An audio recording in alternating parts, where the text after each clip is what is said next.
right, well, we have a full agenda today, so let's get started. Welcome to the second of our 2022 HealthLinks webinar series, You Belong Here, a total worker health approach to inclusive engagement at your workplace. We're excited for this conversation today and grateful and glad that you all are able to join us. My name is David Shapiro. A few housekeeping items as we get started. All participants are kept on mute throughout the duration of the presentation. You can use the chat function if you have any technical issues with audio or video, and we have our team members standing by and ready to help you with that.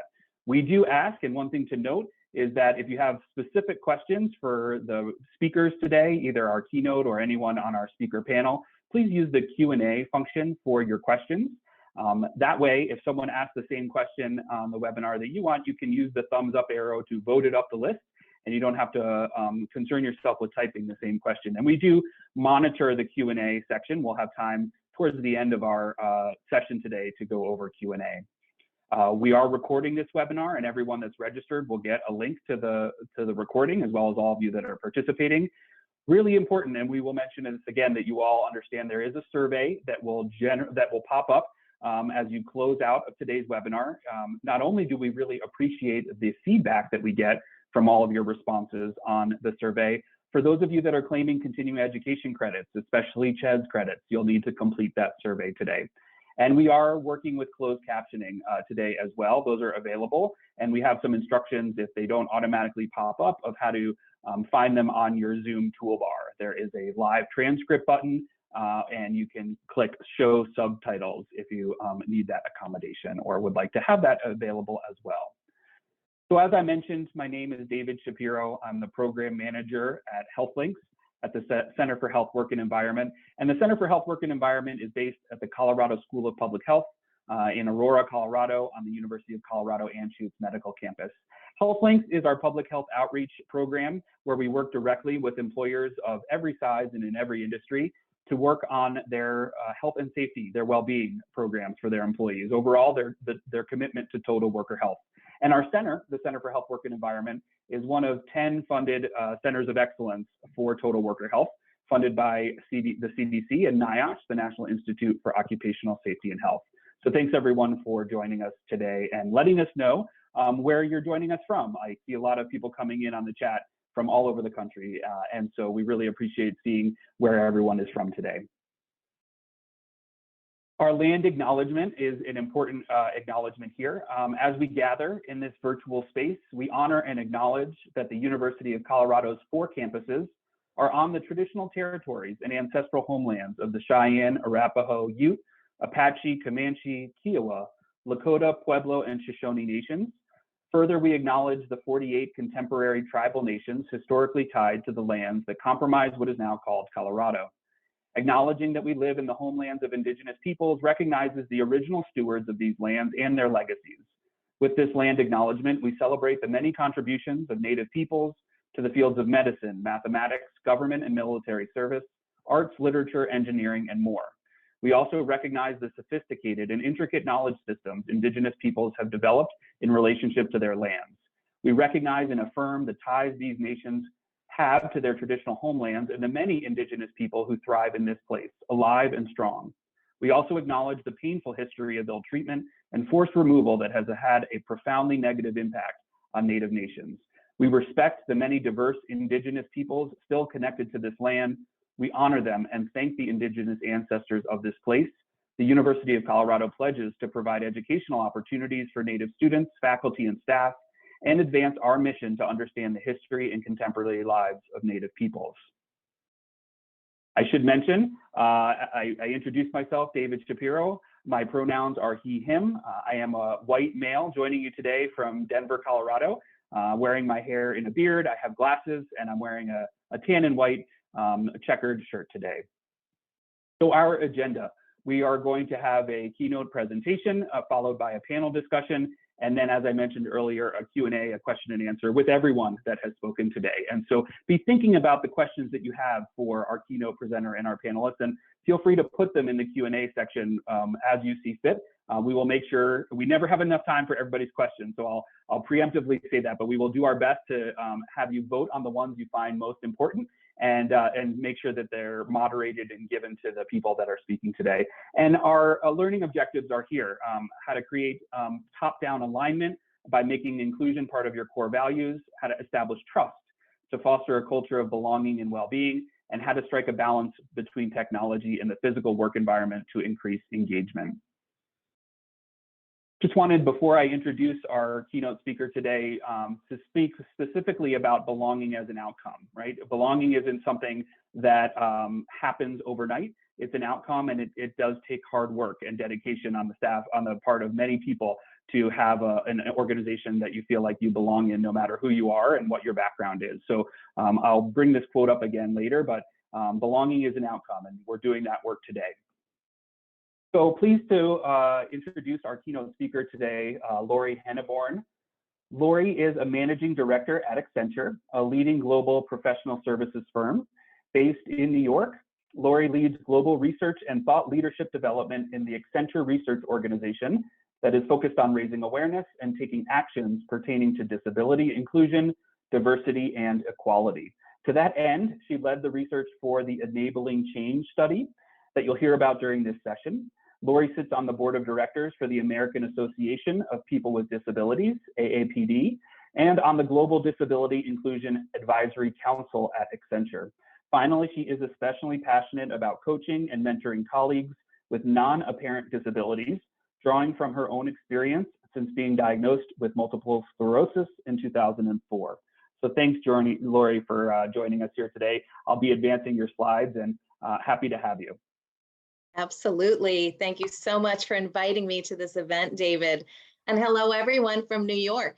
I'm thrilled to be connecting with you all today. And from what I've seen in the chat, we really do have quite the diverse list of participants from across the United States. It's really exciting. I'm a white woman using she, her pronouns with long, dark blonde hair. I have hazel eyes behind glasses with navy rims. I'm wearing a black top and sweater, and I'm using my home office as my background. But yes, going back to David's introduction, 2004, that's when I was diagnosed with multiple sclerosis, or MS, about 5 years after starting here at Accenture and 2 years after my son was born. So for a long time, about 10 years in fact, it was just my immediate family and my immediate supervisors who were aware. When I experienced another attack in 2014, and this is at a time of extreme personal and professional stress, I had to take a lengthy amount of time off. And it was that experience that led me to expand who was in my, I call them my trusted tribe. And this included members of my team at work, my HR lead, even more friends and family who had not known prior to that. This process of sharing allowed me to build sort of a personal confidence. But here's the thing. It also coincided with Accenture's increasing focus and efforts on helping our employees to build a sense of belonging and inclusion, regardless of disability, race, gender, etc. I started to engage more, share more. I felt the anxieties lessen while the confidence and sense of belonging increased. So I guess you could say that while Accenture was on its journey of inclusion, so was I. And it was a steadily empowering experience to when I chose to fully disclose in the fall of 2017. And at that point, what I like to say is once I was out, I was all in.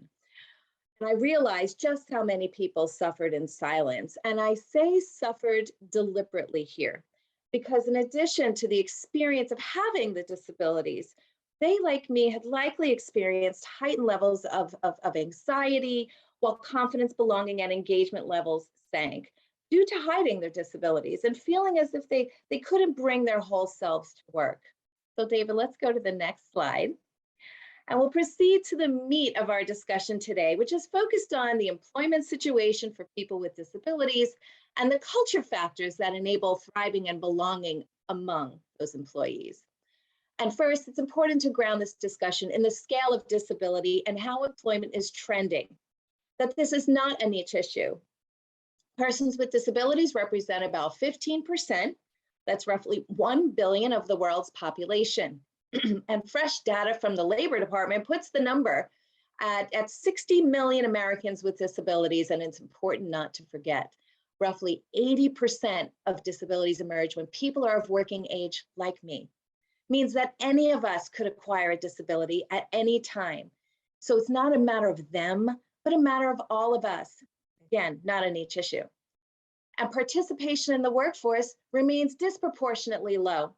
It's estimated that across the world, close to 80% of persons with disabilities are not employed.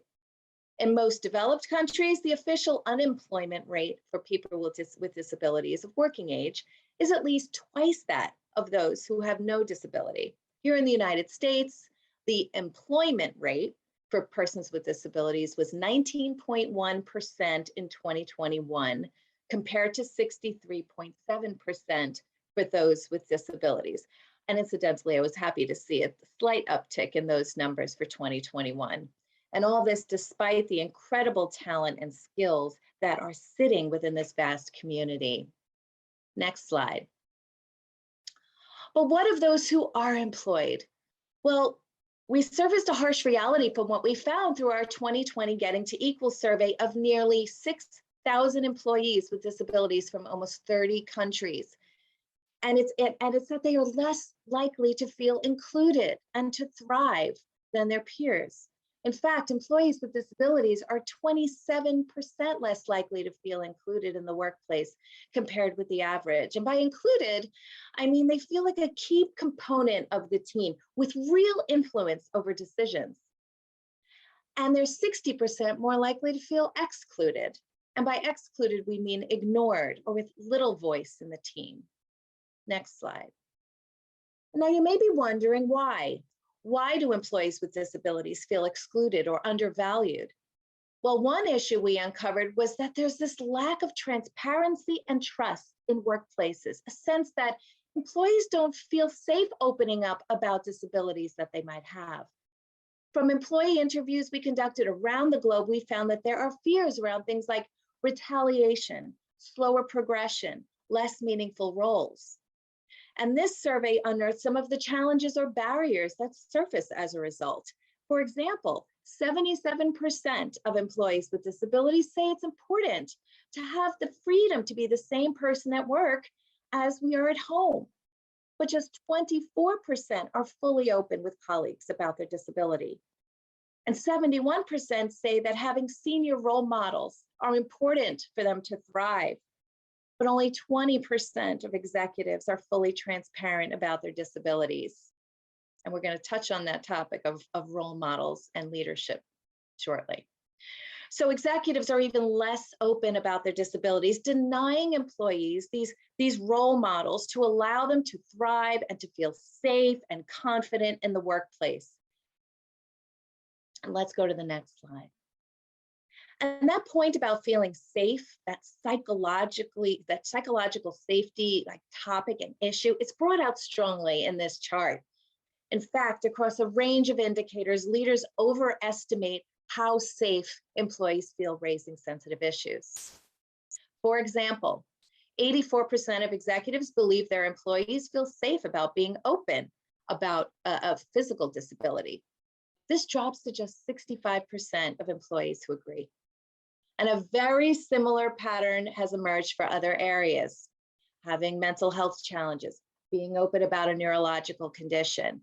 There's this big perception reality gap that we uncovered, which could be, I believe, a contributing factor to this lack of urgency to change. I mean, think about it, right? Why should executives and organizations change if they believe they're doing a good job for their employees with disabilities? Next slide. Let's pivot now to the important topics of accessibility and accommodations. Because through the same survey, we asked executives and employees alike about whether they feel the workplace they operate in enables thriving of employees with disabilities in terms of having the right technology, environment, and support. 67% of executives say yes, this is what we do. But that drops to just 41% of employees who agree. And that is a significant gap, one which I believe we all must have top of mind, because when we're falling short on providing necessary adjustments and accommodations, or when the technology, platforms, and tools are not compliant with accessibility guidelines, or even when accessibility features are added late in the design and development process, businesses find themselves exposed, yes, to legal and financial risk, but there's also the factor of poor employee engagement. However, by providing increased access to technologies that meet the needs of persons with disabilities, the organization can lay the foundation for an inclusive work environment that enables all employees to feel like they belong, to thrive, presenting a tremendous opportunity. After all, what may be necessary for some is ultimately beneficial for all. Next slide.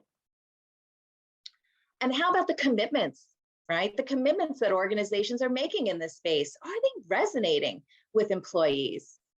Well, given what we've just uncovered, it shouldn't come as a surprise to find that ultimately it's just 20%, 1 in 5 of employees with disabilities who feel that their employee is fully committed to helping them to thrive and to succeed. So yes, there's a lot of room for improvement. Next slide. So that's the context for what our survey tells us about the situation in the workplace, what executives perceive, and what employees actually experience. But we wanted to take it further.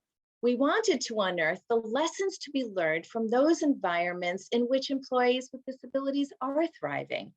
So again, we focused on the responses from almost 600 employees to assess levels of engagement against 200 workplace culture factors, mapping one against the other. And the idea of this is to say, which factors or characteristics of that culture have a significant and positive effect on engagement and thriving among employees with disabilities. Once we had these in place, we were able to also identify the workplaces at the very top, that top 10%, where the key factors were most common. And we refer to these in the report as more equal cultures. Next slide.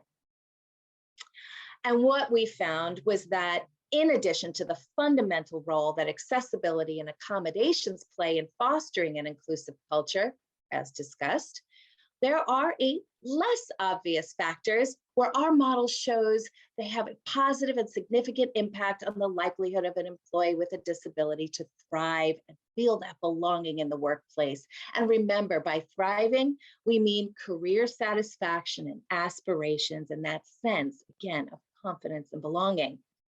And these factors, as you see here, they include role models, flexible working policies, employee resource groups, fair pay, parental leave policies, the freedom to innovate in accessible, appropriate workspaces, mental well-being policies, and accessible training that is designed to advance awareness of inclusion and diversity, while also supporting the continuous development and thriving of employees with disabilities.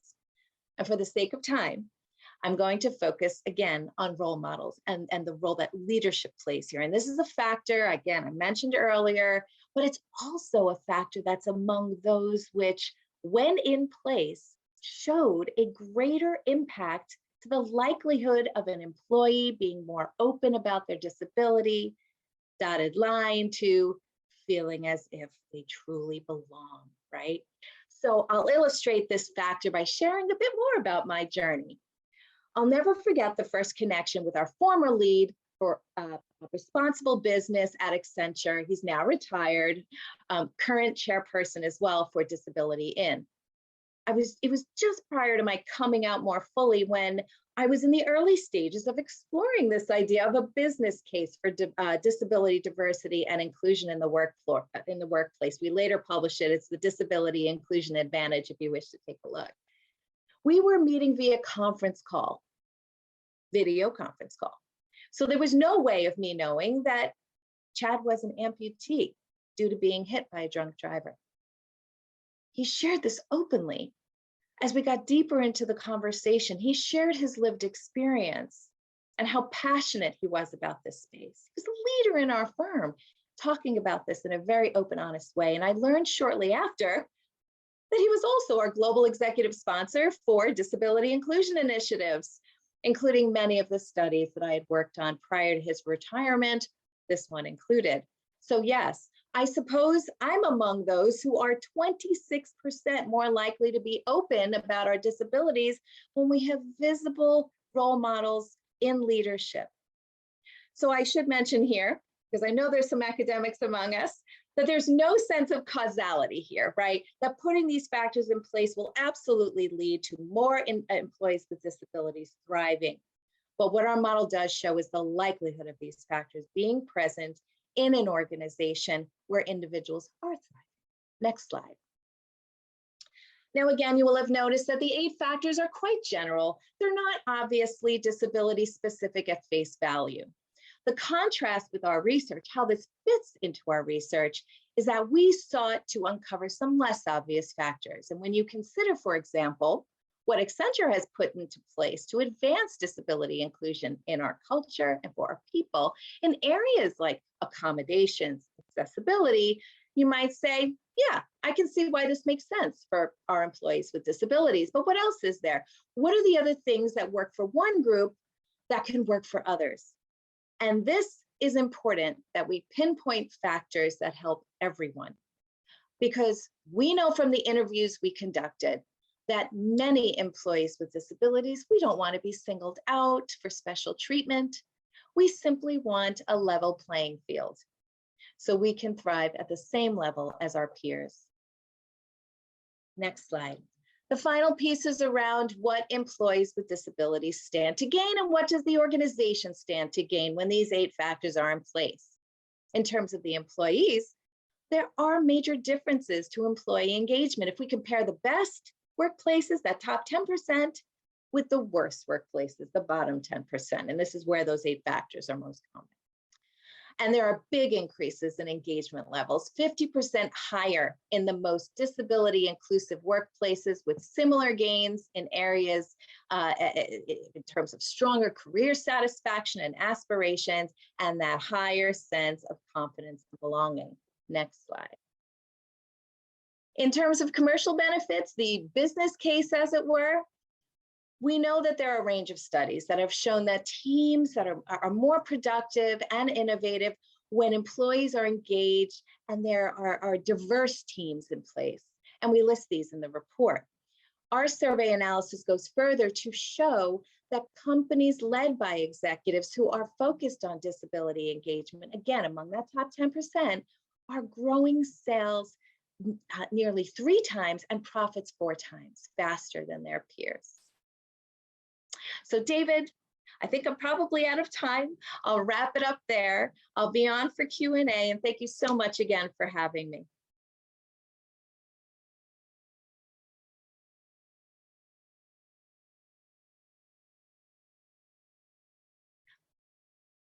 David, I think you're on mute. Thank you so much, Lori. As we mentioned earlier, the recording of today's presentation will be available to all of you, as well as Lori's slide deck. Please use the Q&A function for questions both for Lori as well as our panelists that I'm about to introduce. The one thing that came really across to me, Lori, in your presentation is so many of the things you mentioned in the research really apply to having a diverse workplace beyond just non-apparent disabilities and individuals with disabilities. Bringing your whole self to work is really something we talk about for individuals of every background. Being able to disclose who you are and being fully present at work and getting the support you need from leadership as role models in that, I think is a tenet that you can really expand on to any type of inclusivity and engagement in your workplace. And for that point, I'm really pleased to introduce our panel because we're going to provide some additional context about what it means to be inclusive, what engagement looks like, and how broadly to speak and talk about diversity and belonging in specific sectors and workplaces. And with that, I'm going to introduce our first speaker of our panel, which is Ryan Payne. Ryan serves as the director of the Colorado Attorney Mentoring Program, or CAMP, a program of the Colorado Supreme Court.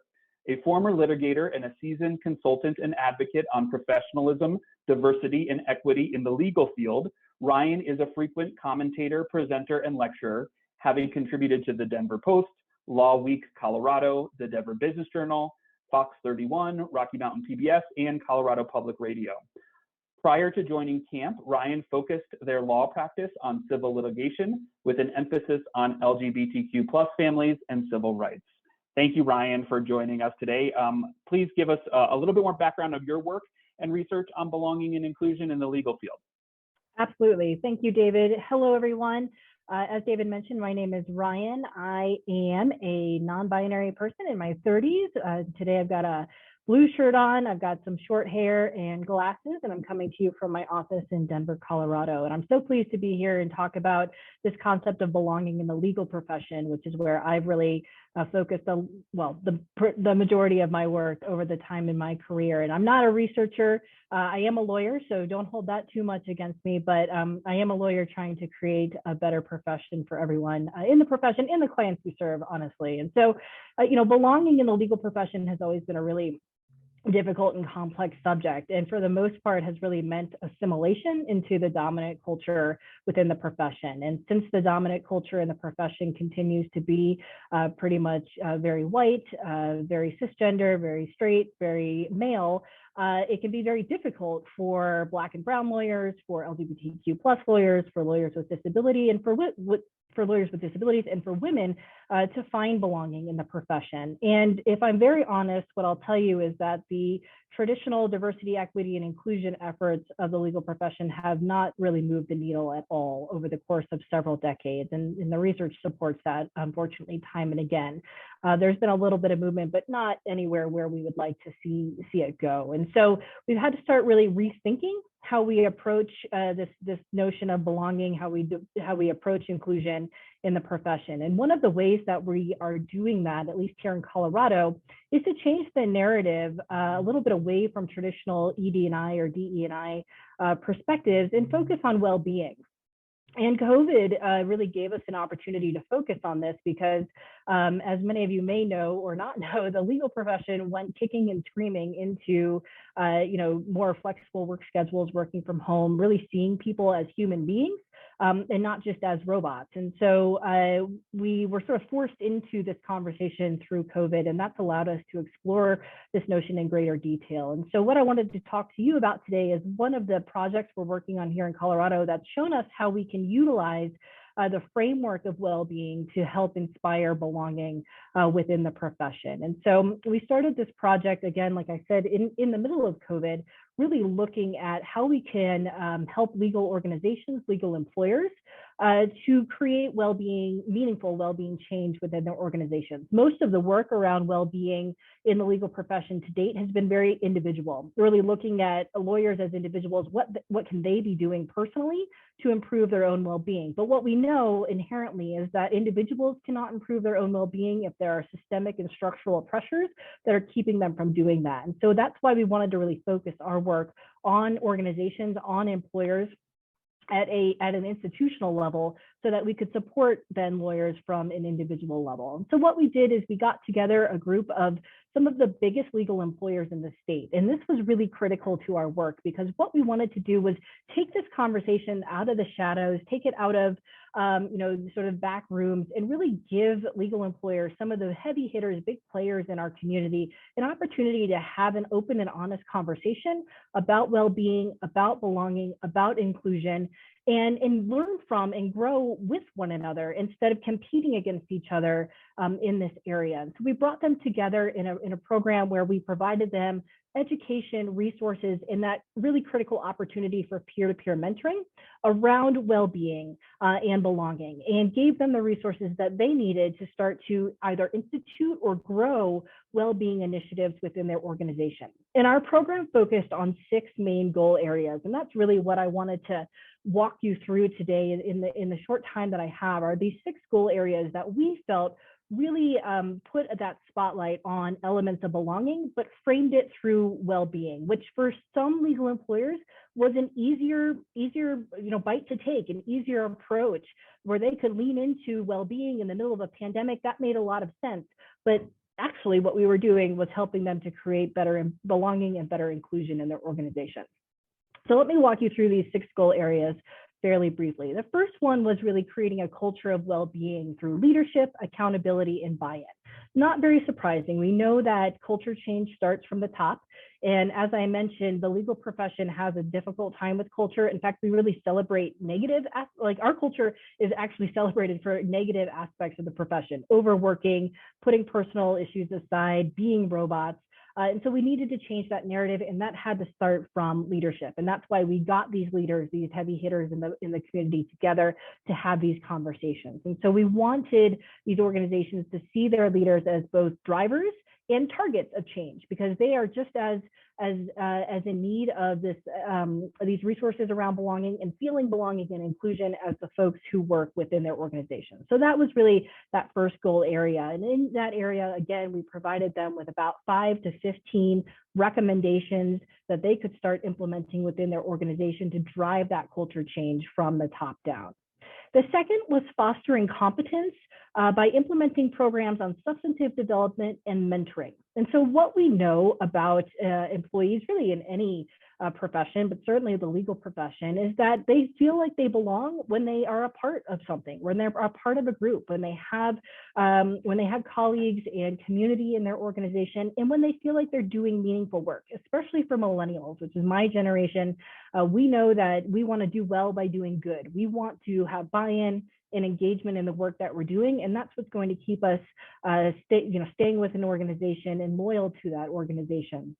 And so by creating substantive development, professional development, mentoring programs within organizations, we know that we can really drive belonging by giving people that sense of engagement with their organization. The third area was developing work-life integration and flexible work schedules. Again, COVID sort of forced that on the profession, even though we weren't quite ready for it. But I think what happened in that, in the course of really the thickness of the pandemic, was what I call the great humanization of the legal profession, where we were finally able to see one another as individuals, as human beings with families, with pets.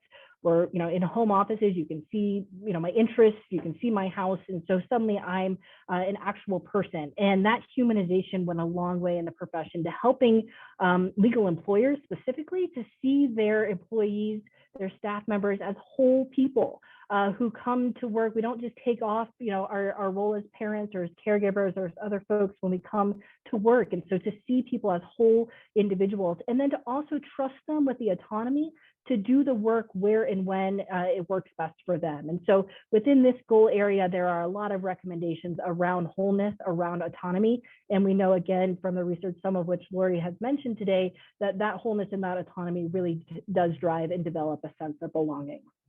The fourth area is promoting racial justice, diversity, equity, and inclusion. We don't want to lose sight of that, even though we're changing the conversation and the narrative just a little bit.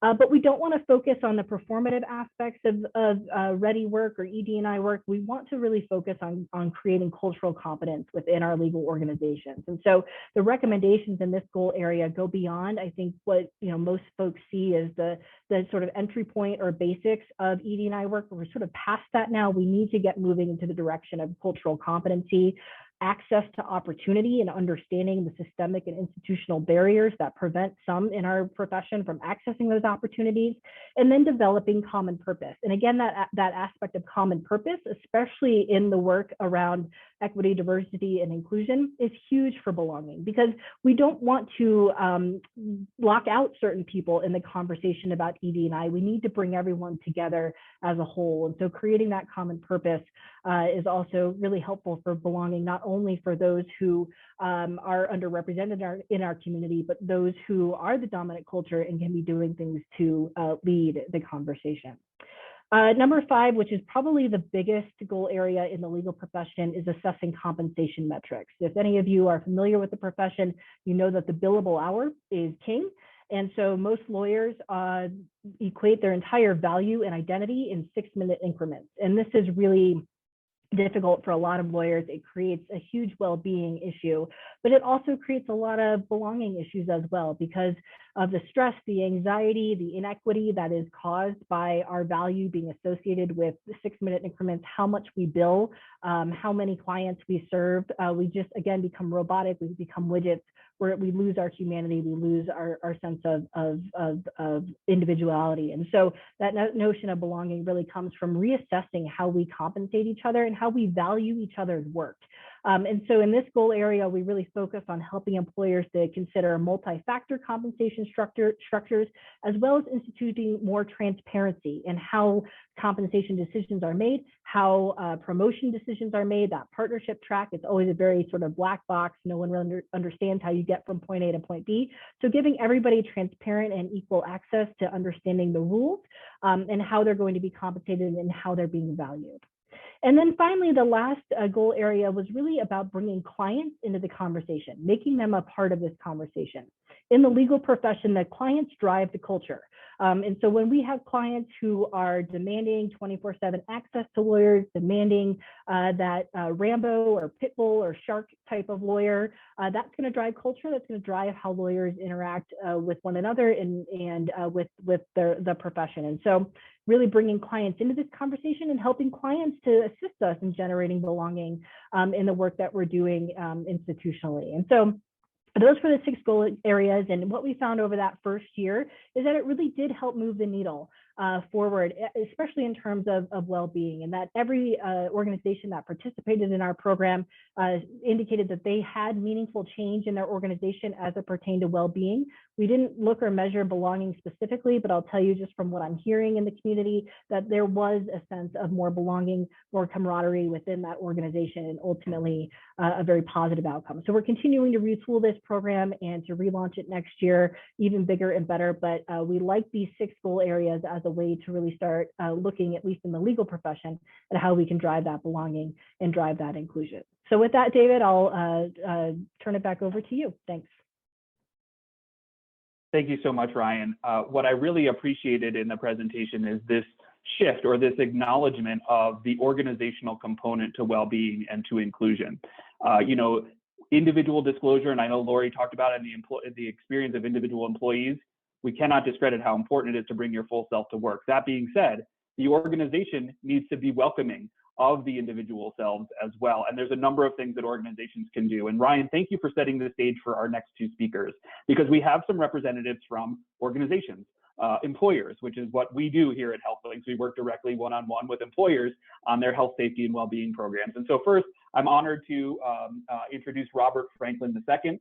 Robert has been lead of diversity, equity, and inclusion programs and initiatives for Children's Hospital Colorado since 2018. Robert's work at Children's builds on his former leadership of the Diversity Catalyst team at Colorado State University and as a lead trainer with the City and County of Denver. Robert works to engage entire systems to consider difference and its impact on work and care in our communities. Guided by coordinated strategy and impactful initiatives, Robert's programs and consultations direct caregivers and staff as they learn and talk about, celebrate, and act in response to the difference individuals bring. Robert volunteers as the Colorado Public Health Association's Health Equity Officer, where he's able to bring both hospital resources and an openness to accountability for forwarding the work toward health equity. So thank you, Robert, for joining us today. Please tell us a little bit about your work and how Children's Hospital, as a large organization with, as we know, close to 8,000 employees, speaks about belonging, diversity, and inclusion. Absolutely, David. Am I coming across okay? Can you hear me? Awesome. Thank you so much for having me today and being able to talk a little bit about Children's Hospital Colorado. By way of introduction, I am a Black man who was raised here in the United States, here and actually in Colorado. And I use the he, him, his pronoun series. And if you're not able to see me, or if it's challenging just to get a glimpse, I do have short hair and the makings of a beard as well with this dark skin. I'm in a polo top and got a couple of chains around my neck that I keep on all the time. What you're seeing on the screen, for those of you who are able to, is a mishmash of our programming that we call Experience Different at Children's Hospital Colorado. It may come as a surprise to you that at a children's hospital, we have to talk about belonging and wellness with regard to the differences that make a difference, as well as in the legal system, as well as in our corporate structures, as well as in our schools and education system.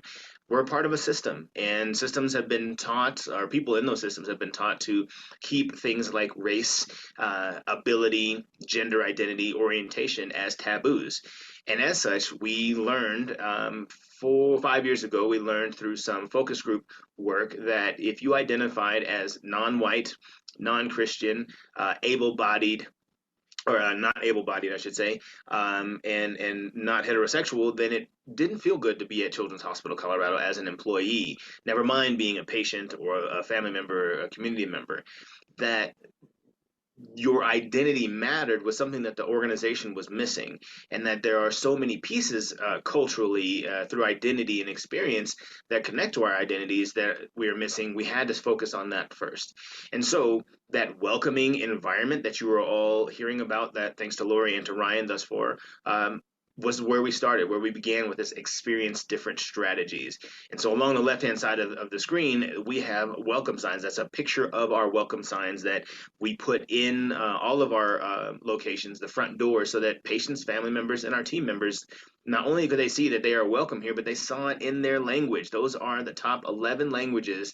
Now, this was 3 years ago, so that may have changed. But the top 11 languages that all of our system is receiving or delivering care in. So you can imagine showing up at a hospital for care for your child or for your loved one and recognizing that hospital thought about you before you got there.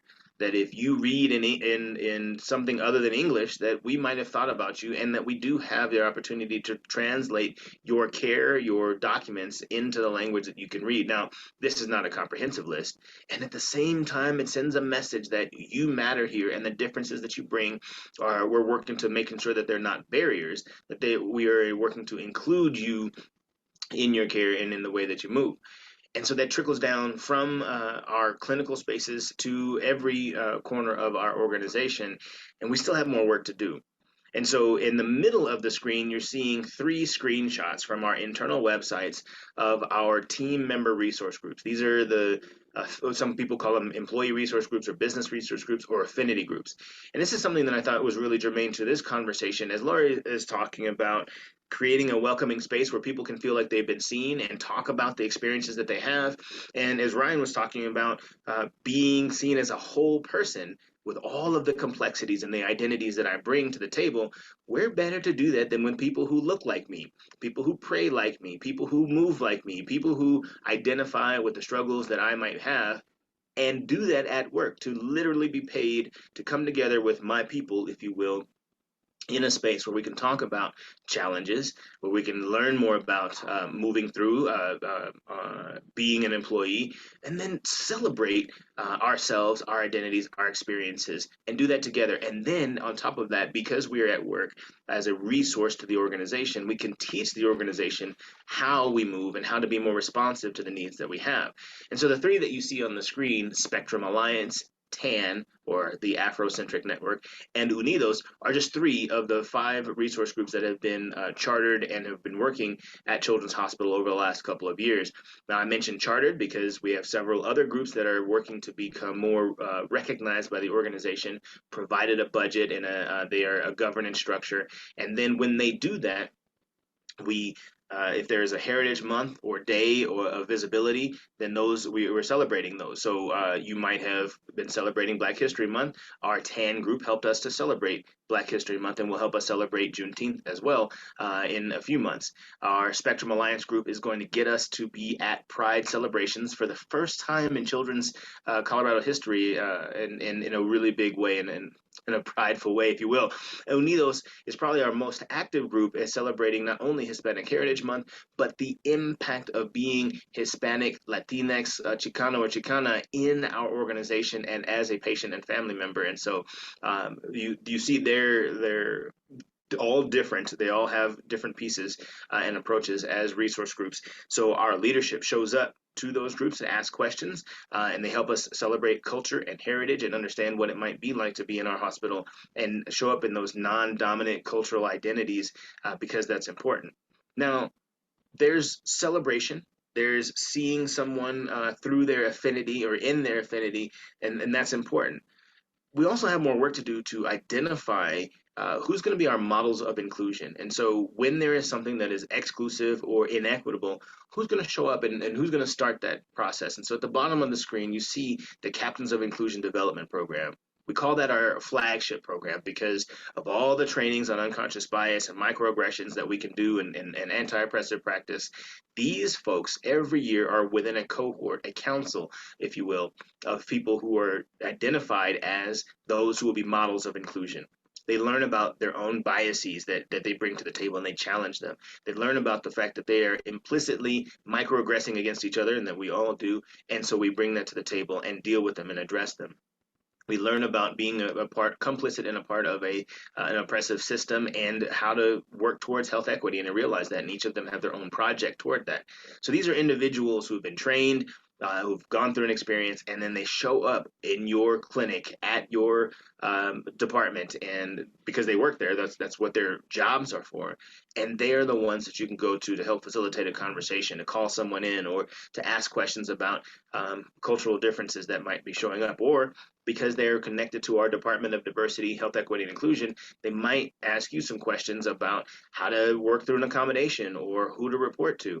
And so all of these practices are connected to what Ryan said about seeing someone as a whole person, right? That not just your title is important to you and is important to your success and your well-being at your organization, whatever they might be. And I think, Ryan, all 6 of those are not just germane to the legal profession, they're germane to every profession and every organization. And so I appreciate you bringing that up, and I'm very excited about the rest of our conversation. So I'm going to pause there and pass it back to David. Thank you. Thank you so much, Robert.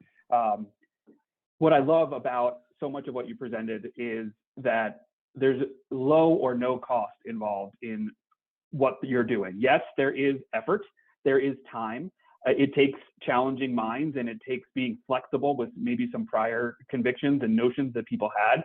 But none of this, is earth-shattering in terms of financial commitment for an organization, signage, and making people feel welcoming, inclusive groups that are drawing on the experience and the broad diversity of employees. And so, we're always looking for options that can help the health, safety, and well-being of teams and of organizations. And so just really appreciate what you brought forward. And I'm pleased to also, Amy, you've been so patient with us, so thank you for allowing me also to honor and recognize Amy Moynihan, Vice President at Ground Floor Media. Amy serves as Vice President at Ground Floor Media Center Table, an award-winning integrated communications firm in Denver with expertise in digital and social media strategy, public relations, crisis communication, and cause marketing for CSR programs. Amy is a graduate of University of Colorado's Center for Ethics and Social Responsibility program, and she leads the agency's corporate social responsibility communications practice. She has been with the agency for 18 years, and she's honored to be part of a team that has been recognized 9 times by Outside Magazine as one of the top 10 best places to work in America, and named a Civic 50 Colorado company for the past 3 years, which recognizes the state's most community-minded companies. In addition, the agency was named a finalist for the 2020 HealthLinks Family Friendly Award, as well as receiving the Dedication in Small Business Award in 2021. So thanks, Amy, for joining us and representing the small business community, talking about how Ground Floor Media Center Table encourages belonging, diversity, and inclusion. Thank you for the introduction, David, and thank you, Lori, Robert, and Ryan for the thoughtful learnings and insights. These conversations are so important. As David said, I'm Amy Moynihan. I'm a white woman. I use the she, her pronouns. I'm wearing a denim shirt and have blondish hair. Admittedly, it's a little more grayer these days. I have brown eyes, and I'm joining from my home office in Colorado. As David mentioned, I serve as a vice president at Ground Floor Media Center Table. We're a small business. We have about 50 team members, and we're made up of full-time employees as well as contractor. And we have the majority of us are based in Colorado, but we have team members in California, Oklahoma, Oregon, Wisconsin, and even Hawaii. And I've been with the agency for 18 years, which is crazy to think about. We know that today's employees are feeling really, really burned out, frustrated, and underappreciated, which is resulting in some low engagement. But we believe these trends can be addressed, and it starts with a really strong commitment to investing in your employees. They must feel like they belong, like we've been talking about. A colleague of mine always says, you cannot have a business without the people. And that's why I'm excited to share some of our initiatives that help promote the concept of a strong, what we call work-life blend, I'll put that in air quotes, at Ground Floor Media Center table, that have kept our team members engaged because they're feeling belonging, and they're also looking at our historical attrition rate, which has been hovering around 4%. I want to start with talking a little bit about what we call flex at work. Our team members are able to either work 100%, 75%, 50%, or even come on as a contractor. And we've been able to change that status about once a year. However, with COVID, we certainly relaxed that quite a bit, and we had team members take advantage of that just because of the craziness of the last few years. And I have been almost all of these. I started as a contractor and have been various FTE times, and it's enabled me to juggle having 2 kids and also to care for some aging parents. And our team members have always been able to kind of work wherever they can from any place, as long as they meet client deadlines. And this really, really helped when the pandemic, shut everything down. We kind of were used to flexing. So oftentimes we have team members that have to run sick kids to the doctor, or attend a parent-teacher conference, or make soccer practice or ballet lesson without having to worry about their paid time off. And there have been many times that I've finished a project at my daughter's gym practice, or been on a conference call while walking my dog. We've talked about listening to your employees, and we believe this is really, really key. We were at an offsite a few years back and asked team members what would make the work week better, and how we've heard so much about how Mondays were really stressful after busy weekends. They mentioned, not having time to do laundry or run to the grocery store because, they've been chasing a toddler all weekend. So we, the leadership team got together and we were like, you know what, let's throw some things out there. So we decided to put into place a program called Zero Entry Mondays. And this means that our office does not open until 11 a.m. on Mondays. And instead, team members are encouraged to use that time to get prepared for the week or catch up on personal to-dos, work, or both. We also have what we call white space, and it's another meeting-free zone currently on our calendars on Friday mornings from 8:30 to 11:30.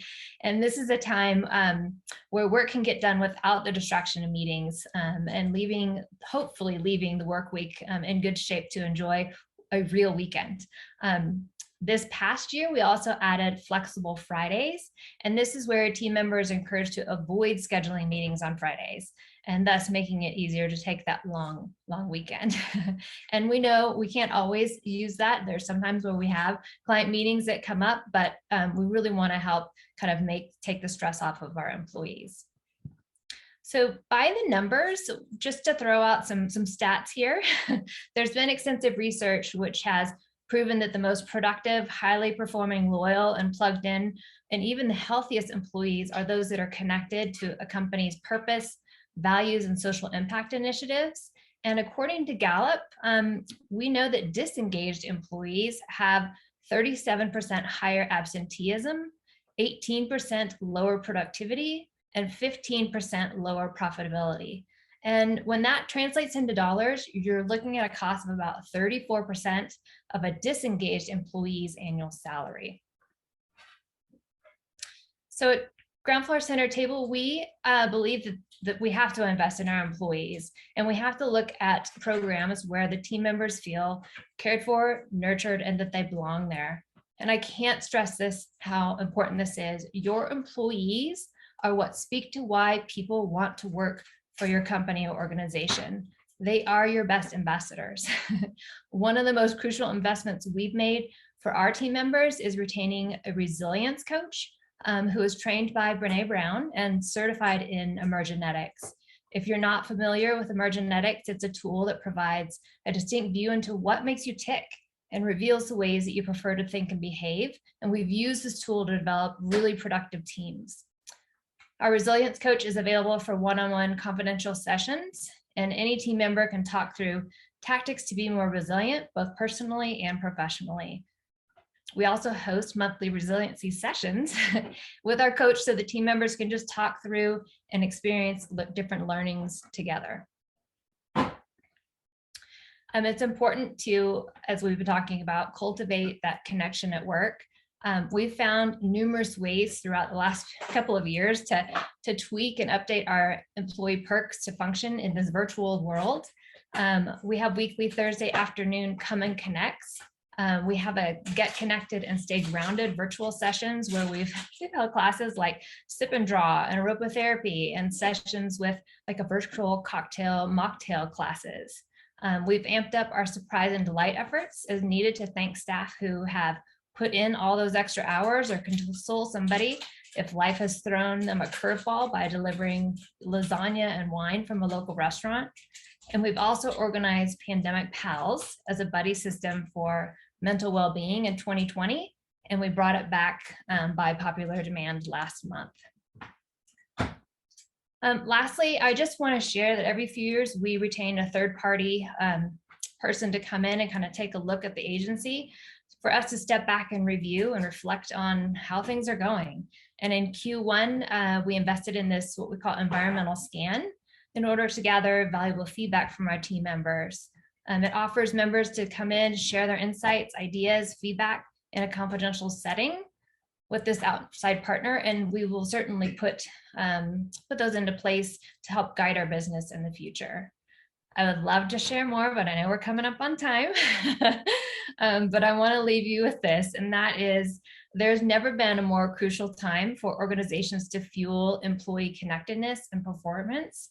And so much of what we do is customized for each team member's personal need and situation. And the bottom line is that we take care of our team members in ways that is important to them. Thank you for your time this morning. I'll hand it back over to David.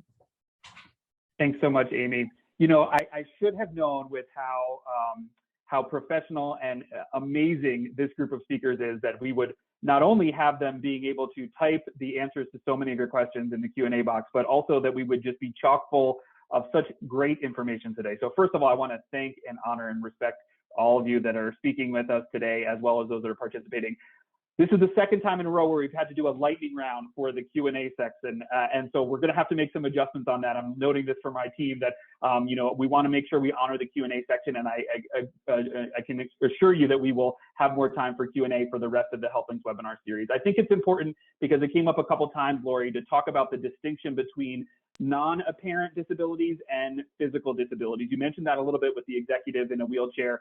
Can you talk to us a little bit about that distinction and how organizations can bring individuals in? And once again, we really just have, it has to be a brief comment if you have top of mind about non-apparent versus visual physical disabilities. So we all know that disabilities, right? It's diverse in and of itself, right? I myself, you would look at me, you'd never know I had a disability. But then when I have I have had some attacks, which actually leave me with apparent disabilities, right? I had a very visible issues with my gait and my walk, right? I had to use a cane. So it's a very difficult and very diverse community to really kind of get to those nuances, because even an apparent disability can be temporary. We did not, within the context of our study, speaking as a researcher, ask our respondents to identify themselves in that way, right? We did not go to that depth in terms of the segment. One of the questions was actually around, you know, how do you enable your managers, or how do managers best interact with, right? And so the first thing out of the gate is just ensure that your managers are aware, right? That you're training your managers. This is a pervasive problem in organizations, is that we're not focusing on our managing, you know, our managers, our supervisors, et cetera, and making sure that they have the tools that they need to have safe, you know, to enable the safe space, to have the conversation when that individual is ready, right? Because, and I stress that because it's a very personal decision. Ticking the box on self-ID is different. Confidential, it's behind the wall. You know, maybe you have select HR, right? Folks who know about it, who can see that data. But disclosure is like me on this call, where I feel I'm okay. I feel confident to tell everyone, yeah, I have MS, right? So it's that. It's also about making sure they understand how to connect that person with the necessary accommodations, the necessary assistive technology that person may need. So there's a lot not only in the culture, but also in the training and the learning that needs to happen in order to, right, make this a safe space of belonging, et cetera, for your workers with disabilities.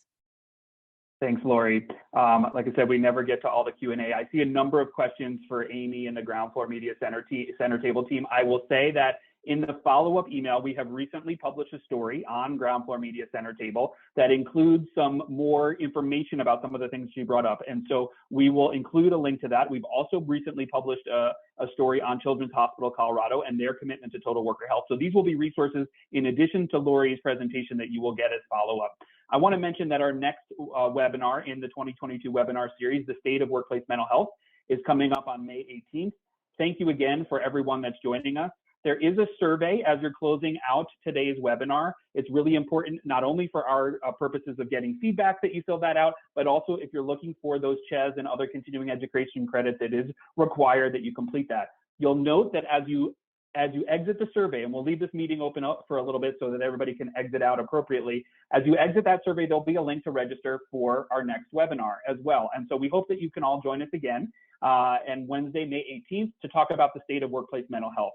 I think behavioral health, mental health is connected so much to belonging, diversity, and inclusion. This idea of bringing yourself to work, of leaders being role models. There are so many tenets that were discussed today that cross over into a supportive mental health workplace as well. So thanks again to Lori, to Ryan, Robert, and Amy, our speakers for today, as well as all of you from joining us from all over the country. So much appreciate the questions and the participation. As I mentioned, we'll leave the webinar open for just a few moments as you exit out to complete our survey and hopefully register for the next webinar series. Thanks again.